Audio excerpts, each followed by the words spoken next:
Good morning, students. Myself Patel Kajal. Paper CC 503 Genetics, Unit number 1, Basics of Inheritance. બરાબર, એમાં આપણે આજે વાત કરશું સેક્સ લિંક્ડ ઇનહેરિટન્સ, એટલે કે જાતીય સંલગ્ન આનુવંશિકતા. ઓકે, તો પહેલાં તો સેક્સ લિંક્ડ ઇનહેરિટન્સ એટલે શું, બરાબર, એ સમજીએ. હવે તમને બધાને જ ખબર છે ઇનહેરિટન્સ એટલે શું, એટલે કે એક પેઢીમાંથી બીજી પેઢીમાં જે લક્ષણોનું વહન થાય છે એને આનુવંશિકતા કહેવાય છે, બરાબર. પણ આ આનુવંશિકતા કોના આધારે છે? સેક્સ લિંક, એટલે કે જે સેક્સ ક્રોમોઝોમ છે, એટલે કે જે જાતીય ક્રોમોઝોમ છે, બરાબર. મતલબ આપણે બધા જ જાણીએ છીએ. ફોર એક્ઝામ્પલ આપણે મનુષ્યનું વાત કરી લઈએ, એવા ક્રોમોઝોમ કે જે બે મનુષ્યમાં મેલ અને ફિમેલ એ બે જાતિ છે, બરાબર. હવે આ બે જાતિ જેનેટિકલી કઈ રીતે અલગ પડે છે, આપણે કઈ રીતે એના જનીન અથવા એના ક્રોમોઝોમના આધારે ઓળખીએ, તો એમાં બંનેમાં અલગ અલગ ક્રોમોઝોમ છે, બરાબર.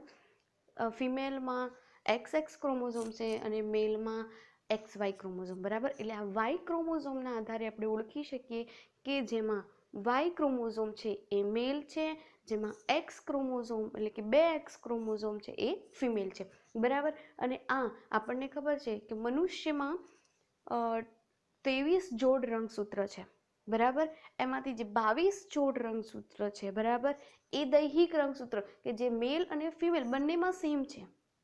ઓકે, તો હવે આ જાતિ અલગ પડી એના માટે કયા છે, બરાબર. તો એના માટે જે એક જોડ બાકી રહી છે, 23મી જોડ, બરાબર, એ છે એ એવા રંગસૂત્ર છે કે જે ફિમેલ અને મેલને એકબીજાથી અલગ તારવે છે, બરાબર. એમાં ફોર એક્ઝામ્પલ મેલમાં વાય રંગસૂત્ર છે એ ફિમેલમાં નથી, તો એ શું થયું, એ એવું ઇન્ડિકેટ કરે છે કે જેમાં વાય રંગસૂત્ર છે એ મેલ છે અને જેમાં એક્સ સમયુગ્મી રંગસૂત્ર છે એ ફિમેલ છે. ઓકે, તો આ જે 23મી જોડ છે એ શું છે, જાતીય રંગસૂત્ર કહેવાય, અથવા શું કહેવાય એને ઇંગ્લિશમાં સેક્સ ક્રોમોઝોમ, બરાબર. ખબર પડી ગઈ. તો આ પહેલાંથી જ આપણે સાંભળ્યું હશે, તમે શીખ્યા હશો આગળના ધોરણમાં, કે જે રંગસૂત્ર છે એ બે પ્રકારના છે. 22 જોડ એ દૈહિક રંગસૂત્ર છે અને જે 23મી એક જોડ છે એ જાતીય સેક્સ ક્રોમોઝોમ છે અથવા જાતીય ક્રોમોઝોમ છે, બરાબર, કે જેના દ્વારા આપણે જાતિ નક્કી કરી. હવે અહીંયા એવી ઇનહેરિટન્સ, એવા લક્ષણો કે જ્યાં જાતીય ક્રોમોઝોમ જે સેક્સ ક્રોમોઝોમ છે એના આધારે વહન પામતી હોય, બરાબર. એટલે કયા કયા છે?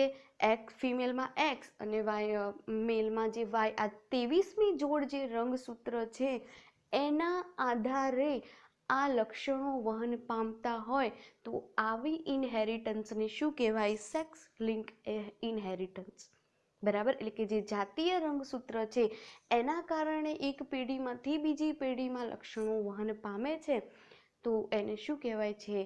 જાતીય સંલગ્ન આનુવંશિકતા, બરાબર. હવે કઈ રીતે થતું હશે?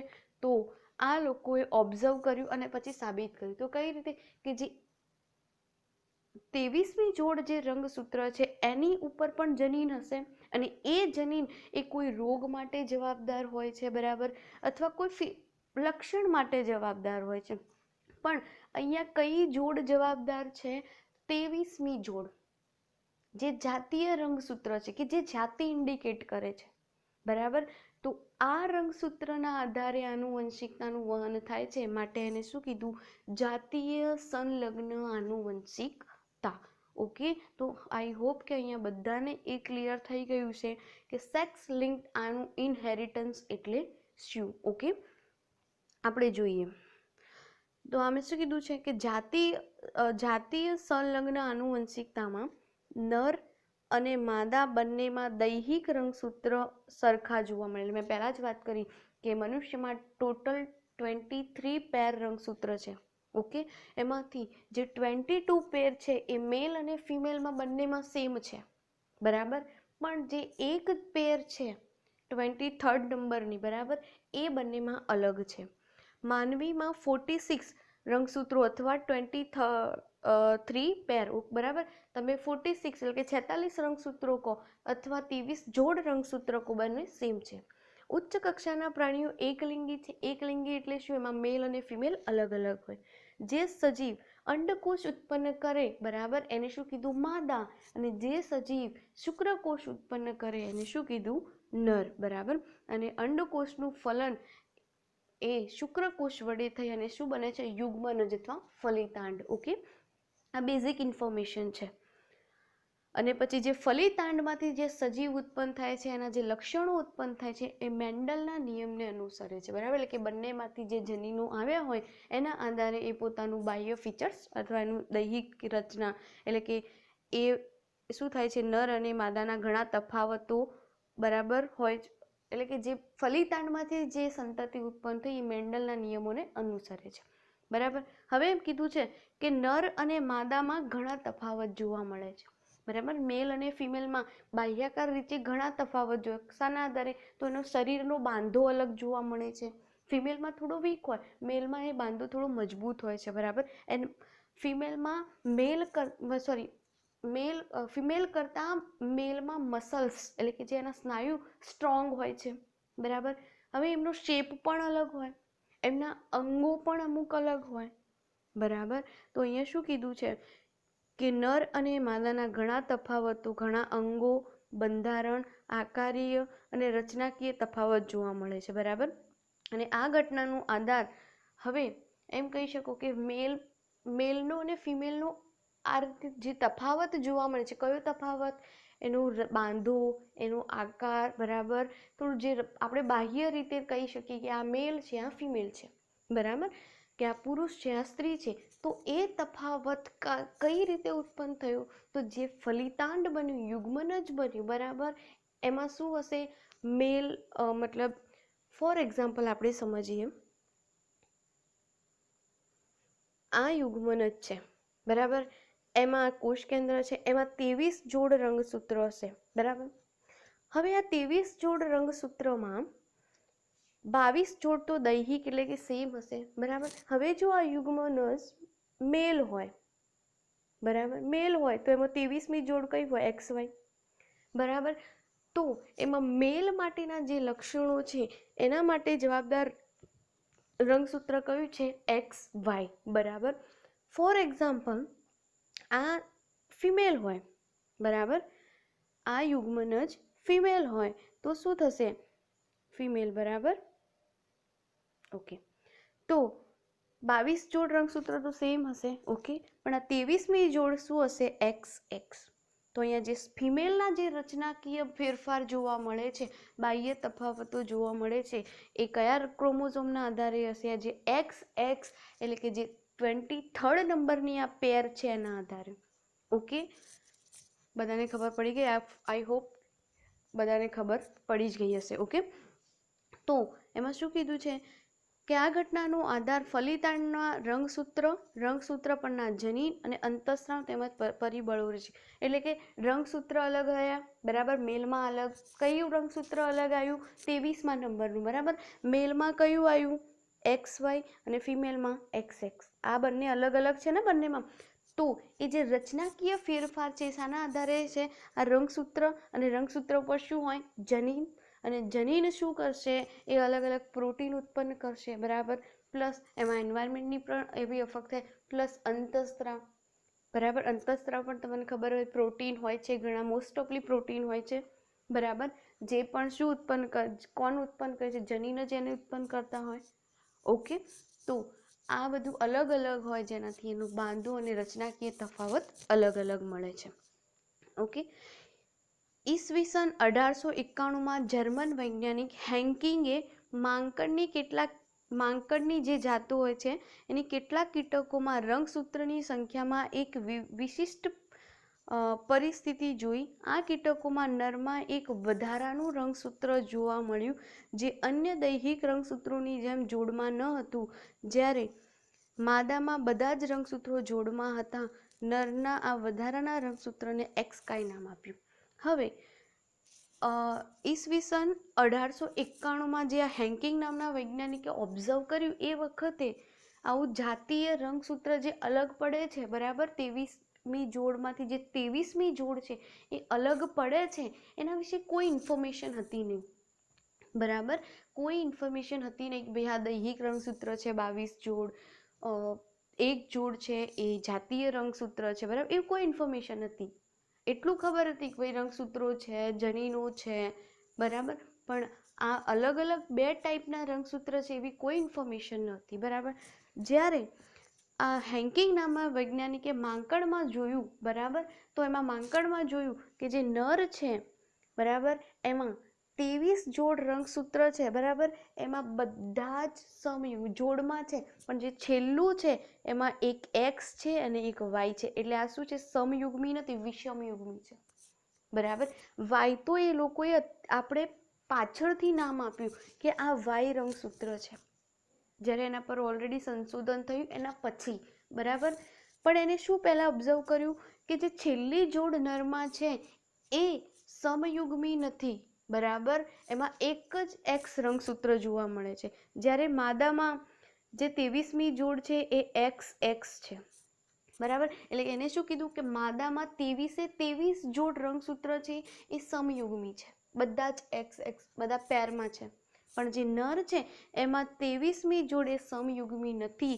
તો આ જે વધારાનું જે નવું રંગસૂત્ર છે એને શું કીધું? એક્સ કાય, બરાબર. સોરી, કાય એટલે કે બોડી, એટલે એક્સ બોડી, ઓકે, એવું નામ આપ્યું એને. જ્યારે એ જાણતો નહોતો વાય રંગસૂત્ર શું છે, બરાબર, એ વખતે. એટલે એને શું નામ આપ્યું? એક્સ કાય, ઓકે.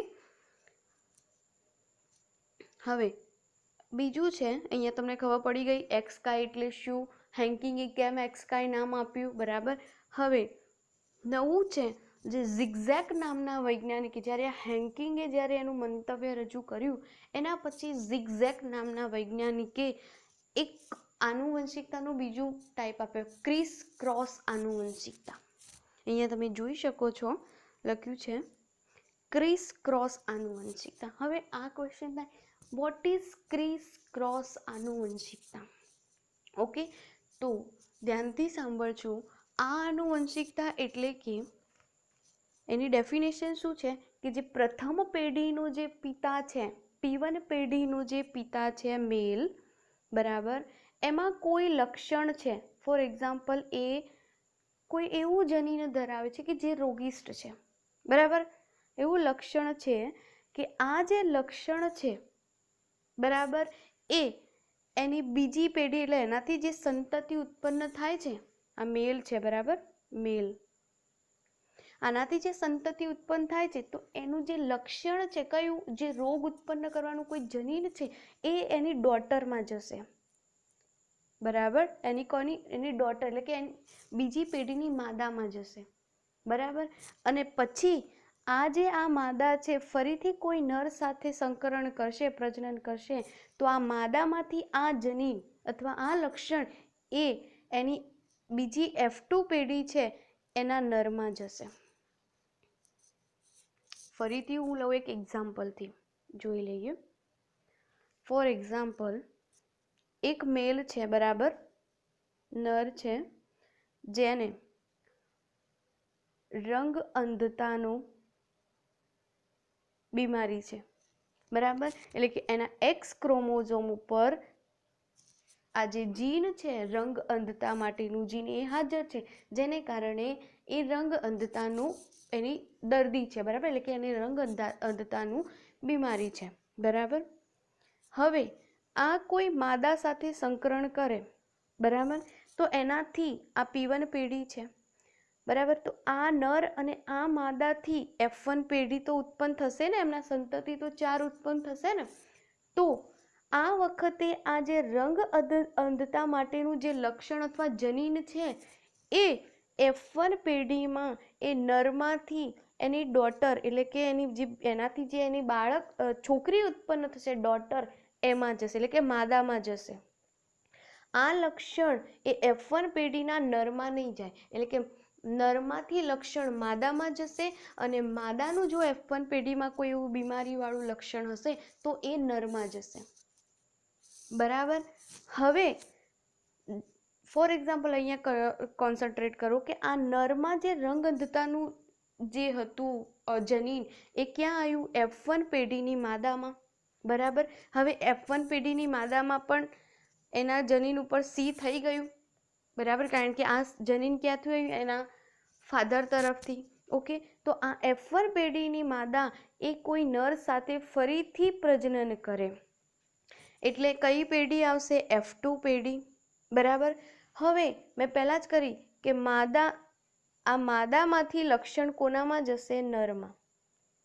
કયા નરમાં? F2 પેઢી, જે આની સંતતિ ઉત્પન્ન થશે. તો આને શું કહેવાય? આવા પ્રકારના ક્રોસને શું કહેવાય? Chris cross. એટલે સિમ્પલ ભાષામાં કહીએ તો ધારો કે ફોર એક્ઝામ્પલ P1 પેઢીનો જે નર છે એમાં કોઈ બીમારી હોય, બરાબર, તો એ બીમારી F1 પેઢીની માદામાં જશે અને F1 પેઢીની માદા એ ફરીથી પ્રજનન કોઈ નર સાથે કરે તો એની બીમારી એ F2 પેઢીના નરમાં જશે. તો આ પ્રકારના ક્રોસને શું કહેવાય? ક્રિસ ક્રોસ, બરાબર. એવી જ રીતે ફિમેલ માટે કહી શકો કે જો ફિમેલ P1 પેઢી છે તો P1 પેઢીની ફિમેલને કોઈ પણ બીમારી છે, બરાબર, એ બીમારી એ કોઈ જનીન છે કે જેના કારણે એને કોઈ બીમારી અથવા ડિફેક્ટ થતી હોય, તો એ બીમારી અને આ જનીન ક્યાં હોવું જોઈએ?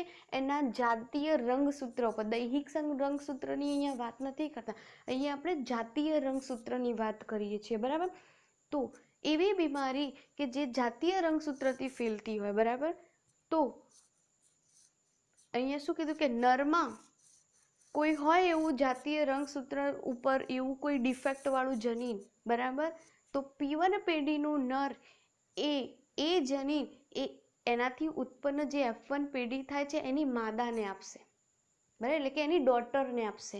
અને એ ડોટર F1 પેઢીવાળી જે ડોટર છે એ પિતૃ બની એટલે કે P2 પેઢી બની અને ફરીથી કોઈ નવા નર સાથે પ્રજનન કરશે તો જે જે આ ડોટર છે એ ડોટરને એના P1 પેઢીના પિતાથી જે મળેલું છે જનીન ડિફેક્ટવાળું એ આ F1 પેઢીની માદા એ એના F2 સંતતિમાં એના નરને આપશે, એટલે કે એના છોકરાને, સનને આપશે, બરાબર. તો અહીંયા શું થયું? ફોર એક્ઝામ્પલ ટૂંકમાં કેવું હોય તો જે P1 પેઢીની જે નર હતો એમાં જે ડિફેક્ટ હતી, બરાબર, એ જનીન જે F2 પેઢી એટલે કે ત્રીજી પેઢી થઈ, બરાબર, તો એ F2 ત્રીજી પેઢીના નરને આપશે. વચ્ચેની જે બીજી પેઢી છે F1 પેઢી એના નરને નહીં આપે તો પણ વચ્ચેના એની માદાને આપશે. ઓકે, તો આને શું કીધું? ક્રિસ ક્રોસ, બરાબર. તો અહીંયા આપણે જોઈ લઈએ કઈ રીતે સમજાવ્યું છે. ઓકે, અહીંયા તમે જોઈ શકો છો પુરુષ સ્ત્રી, બરાબર. પુરુષના જે X ક્રોમોઝોમ ઉપર અહીંયા સ્મોલ r કર્યું છે કે જે ડિફેક્ટવાળું કોઈક જનીન ધરાવે છે. કયું છે એની કોઈ એક્સપ્લેનેશન નથી, બસ એ છે કે ડિફેક્ટવાળું એક જનીન ધરાવે છે, બરાબર. ઓકે, હવે આમાંથી બે બન્યા, બરાબર. તો શું થયા? બે જન્યુઓ બન્યા ને અહીંયા. X કયું થયું? X ની ઉપર R અને એક Y અને અહીંયા X અને બીજું અહીંયા X બને, બરાબર. પણ અહીંયા એક જ બતાવ્યો છે. ઓકે, હવે તમે જુઓ XR અને XX જોડાઈ આ બનાવ્યું. ઓકે, એના પછી XY આ જોડાઈ આ બનાવ્યું. તો અહીંયા તમે જોઈ શકો છો કે જે પુરુષમાં જે ડિફેક્ટ હતી એને ક્યાં આવી? એની બીજી F1 જે પેઢી છે એમાં એની માદાને એટલે કે એની ડોટરને આપી, બરાબર. એ મેલમાં નથી ગઈ, એના ડોટરમાં જ ગઈ છે, બરાબર. હવે આપણે આ જે ડોટર છે F1 પેઢીની એ પેરેન્ટ બની અને નવા નર સાથે જ્યારે પ્રજનન કરે છે તો એ વખતે એ બીમારી કોને આપે છે એની જોઈએ. હવે તમે અહીંયા જોઈ શકો છો આ કઈ છે?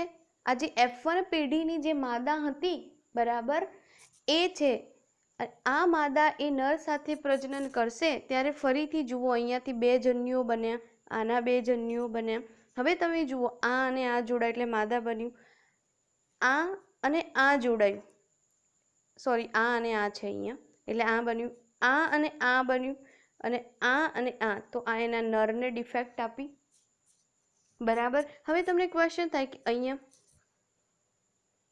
બરાબર. પણ માદાને હંમેશા જ્યારે આપણે આગળથી વાત કરીશું રંગ અંધતા એ બધાની, તો જ્યારે જાતીય સંલગ્નની કોઈ બીમારી હોય તો માદામાં હંમેશા થવા માટે એ શું થાય છે, માદામાં થવા માટે એમાં 2 સમયુગ્મી જોઈતા હોય છે.